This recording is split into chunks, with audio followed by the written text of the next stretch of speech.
तक आप देखी होंगी हमेशा उससे अधिक ही सीटें आई हैं। तो मुझे तो 400 पार तो होना ही होना है। इसके आगे भी जा सकते हैं आप ये कह रहे हैं? आप किसी भी सीट पे देख लीजिए। या 80 सीटों की बात कीजिए उत्तर प्रदेश के। हाँ 80 में तय है। जब अखिलेश भी हार सकते हैं, राहुल हार सकते हैं, जब सब लोग हार ही। इस खबर के प्रस्तुतकर्ता हैं रैंपस स्कूल, मोमेंटम कोचिंग, एशप्रा जेम्स एंड ज्वेलर्स। स्वाद में है खास, अपनों को लाए पास, सुधा मान्या मसाले। नमस्कार, एनबी न्यूज भारत देख रहे हैं आप और मैं हूं आपके साथ यशस्वी पाठक। काजल निषाद मैदान में वापस आ गई हैं। आपने सुना होगा कि थोड़ी अस्वस्थ थी, लेकिन अब वापसी हो गई है, जनता के बीच में जा रही हैं। तो हमने सोचा क्यों ना पूछा जाए लोगों से कि क्या अभी भी विश्वसनीयता काजल निषाद पर लोग दिखाना चाहते हैं, या फिर रवि किशन शुक्ला जो सिटिंग सांसद है उनके साथ ही जनता आगे बढ़ेगी। क्या लगता है ये दो पलड़े में किसकी तरफ जनता है? देखिए, जो राम का नहीं वो किसी काम का नहीं, और जिसने काम किया वास्तव में धरातल पे रह के, गोरखपुर में पूज्य योगी जी के नेतृत्व में विकास की जो गंगा बही है, उसका कहीं न कहीं उसकी देखभाल एक माली के रूप में उसको सींचने का काम 5 साल तक रवि किशन ने किया। लोगों के मुअनी में और लोगों के सुख दुख में हर जगह आपने रवि किशन को पाया है। वो कह रही है काजल निषाद की वो तो रहते ही नहीं है, तो जाएंगे कहाँ जनता की? वो मुंबई जाकर के रहती हैं और बरसाती मेढक की तरह सिर्फ चुनाव में आती हैं।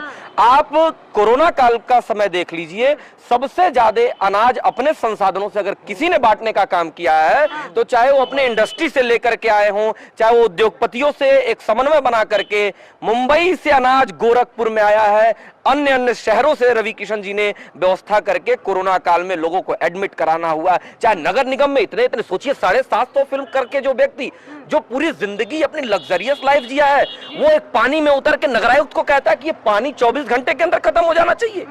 आप ऐसे सांसद को देखेंगे कि जो बरसाती मेढक के रूप में सिर्फ आकर सपा तो टिकट दे रही है ना सर? टिकट से क्या मतलब हुआ?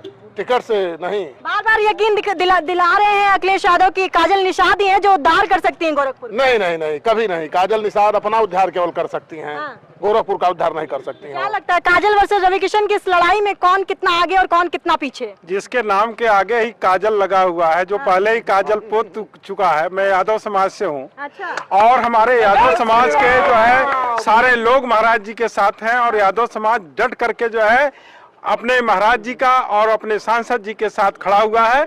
और यहाँ किसी की लड़ाई ही नहीं है, यहाँ विपक्ष है नहीं है। हो सकता कह रही है कि यादव समाज और निषाद समाज अब आईना दिख चुका है, इस समाज को समझ आ गया है कि कौन किसने किसको ठगा है। ऐसा है कि यादव समाज 3 बजे रात से जगता है, उसके लड़के जो है 4 बजे रात से सड़कों पर दौड़ते हैं। वो अखिलेश और मुलायम के नाते सेना और पुलिस में नहीं जाते, वो अपने बल पर जाते हैं। और उस पर जो है निष्पक्ष जो है अभी भर्ती हुई है। अभी बलिया का एक यादव परिवार हम लोगों के पास आया, कहा मेरा खेत नहीं बिका लेकिन मेरे 3 नाती भर्ती हो गए, और हमारा आज खेत नहीं बिका। क्या लग रहा है काजल निषाद वर्सेस रवि किशन शुक्ला में? काजल निषाद का सारे दावे हवा में उड़ चुके हैं, और उनके दावे में न कोई दम है न कोई वजन है। वो कह रही है निषाद समाज और यादव समाज। वो गगन बिहारी नेता है। जरा समझाइए क्या होता है? गगन बिहारी जो गगन में विचरण करते हैं, जिनका जमीन से कोई वास्ता नहीं होता, बिल्कुल दिया जाएगा। अच्छा आप बताइए, समाजवादी पार्टी टिकट कोई लेने को तैयार नहीं है, कोई लड़ने को तैयार नहीं है। अच्छा, गोरखपुर से कोई लड़ने को तैयार नहीं है, आप ये कह रहे हैं रवि किशन के सामने? बिल्कुल। हाँ, आपको क्या लगता है सर? क्वेश्चन करिए कि है रवि किशन शुक्ला वर्सेस काजल निषाद।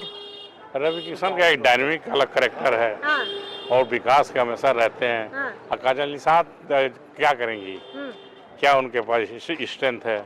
न केंद्र में समाजवादी पार्टी का खास रहता है उनके ऊपर पुश की, क्योंकि लगातार टिकट दे रही है समाजवादी। इस बार इसके बाद इलेक्शन में समाजवादी समाप्त हो जाएगा। अच्छा। हाँ, कोई उसका जनाधार नहीं है। ये वो बात कह रहे हैं आपकी मुलायम सिंह यादव ने कितनी बार गद्दी देखी? नहीं, मुलायम सिंह कंटिन्यूअस नहीं कर पाए 39 साल के राजनीति में, दोबारा कंटिन्यूअस नहीं कर पाए। योगी जी दोबारा कंटिन्यूअस कर गए।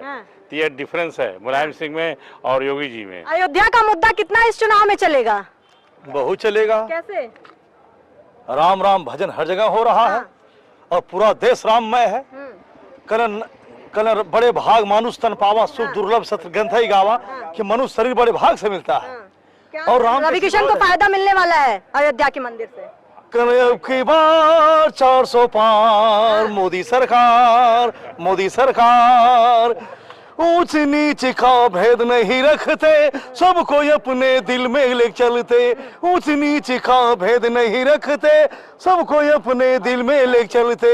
गरीबों की नैया पार, नैया पार, नैया पार, अब की बार 400 पार मोदी सरकार, मोदी सरकार। सवाल उठाते हैं, अब की बार 400 पार की बात हो रही है, कितना देख रहे हैं भाजपा को? भाजपा ने जो भी नारा दिया अब तक, आप देखी होंगे, हमेशा उससे अधिक ही सीटें आई हैं। तो मुझे तो 400 पार तो होना ही होना है। इसके आगे भी जा सकते हैं, आप ये कह रहे हैं? आप किसी भी सीट पे देख लीजिए। 80 सीटों की बात कीजिए उत्तर प्रदेश के। हाँ, 80 में तय है। जब अखिलेश भी हार सकते हैं, राहुल हार सकते हैं, जब सब लोग हार ही सकते हैं तो बचेगा कौन? कन्नौज से नाम का नामांकन भर दिया है सपा ने, अखिलेश यादव ने। कहीं से भरें, अखिलेश यादव हार चुके हैं ना। कन्नौज हारेंगे निश्चित रूप से। भाई, कन्नौज के परिणामों की गिनती भी अब आ गई है। जनता ये कह रही है कि भले ही नामांकन भर दिया गया है, लेकिन अब की बार 400 पार, और 400 पार होगा कैसे? विकास का मुद्दा, अयोध्या का मुद्दा, या फिर महंगाई की मार, या फिर रोजगार का मुद्दा, जनता क्या देखेगी? बताएंगे सब कुछ। बने रहिए एनवी भारत के साथ। मैं थी आपके साथ यशस्वी पाठक।